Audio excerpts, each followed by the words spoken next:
පන්සල මොනවද ඔය බොරු කරන්නේ? බඩ අඩු වෙනවා කිව්වට බඩ අඩු වෙලා නැහනේ. මොනවද බඩ අඩු වෙන්න ගත්තේ? මෙන්න මේක අරන් ගියේ.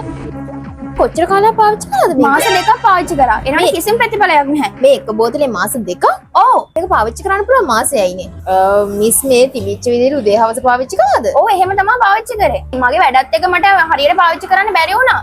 මං ඉතින් කොහොමනේ මාස දෙකක් පාවිච්චි කරානේ. හරි විදිහට පාවිච්චි කරලා නැතුව මිස් මට ඇවිල්ලා කිව්වට වැඩක් නැහැ නේ බඩ අඩු වෙලා නැහැ කියලා. පැහැදිලිවම මේකේ තියෙනවනේ මිස්ගේ බරේ විදිහට පාවිච්චි කරන්න ඕන ටැබ්ලට් ප්‍රමාණය. ඉතින් මේ විදිහට පාවිච්චි කරන්නේ නැතුව මිස්ගේ බඩ අඩු වුණ නැහැ කියන එක සාමාන්‍යයි. සාමාන්‍ය දෙයක්. මොකද මේක 100% ස්වභාවික දේවල් නිසා එකපාරට මිස්ගේ බඩ අඩු වෙන්නේ නැහැ. අඩුව මාස 3ක්වත් මේක පාවිච්චි කරන්න ඕන. යක්කලට එන්න බැරි ඔයා නිෂ්පාදන ඔන්ලයින් ගෙදරට ගෙන්න ගන්න බලාපොරොත්තු වෙනවා නම් රුපියල් 5000 හෝ 5000ට වැඩියෙන් ගන්න ඕනම නිෂ්පාදනයකට ඔයා ලංකාවේ කොහේ හිටියත් ඩිලිවරි ෆ්‍රී.